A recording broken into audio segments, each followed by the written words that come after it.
இப்போது நம்ம விஞ்ஞானத்துக்கு வருவோம். நீங்கள் விஞ்ஞானம் சனாதன தர்மம் வந்து விஞ்ஞானத்துக்கு எதிரானது அப்படின்னு சொல்கிறீங்க.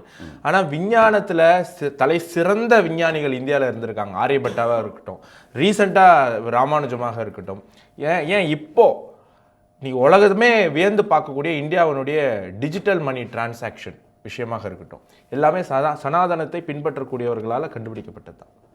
ஆரியபட்டா ஒரு மிகப்பெரிய சனாதனவாதி, ராமானுஜர் ஒரு மிகப்பெரிய ஆன்மீகவாதி, இன்னைக்கு மோடி வந்து ஒரு மிகப்பெரிய ஆன்மீகவாதி. பெரியாரிஸ்ட் வந்து என்ன கண்டுபிடிச்சிருக்காங்க சார்? ஏதாவது ஒன்று ரெண்டு சொல்லுங்க பார்ப்போம். விஞ்ஞான கண்டுபிடிப்பு. கரெக்டாக சொன்னீங்க. அதாவது கடவுளை நம்புறோம் நீ கும்பிடலன்ற, நீ வந்து கடவுளை கும்பிடலையே நீ என்ன கண்டுபிடிச்சேன்ற. கரெக்ட். இந்த சமத்துவத்துக்கு காரணமான போராட்டங்கள், இந்த சமத்துவத்தை ஏற்படுத்துவதற்கான ஒரு வழிமுறைகள், இந்த ஏற்படுத்துவதற்கான எதை ஒழிக்கணும் அப்படிங்கிற நெறிமுறைகள், இதையெல்லாம் கண்டுபிடிச்சி இதெல்லாம் விஞ்ஞான கணக்கில் வச்சுருக்கீங்க? இல்லை, இதெல்லாம் நான் வந்து அப்புறம் பெரியாருடைய கொள்கைகள் பெரியாரை தவிர யாருக்குமே தெரியல. தலைவர்களாக நான் சொல்கிறேன்.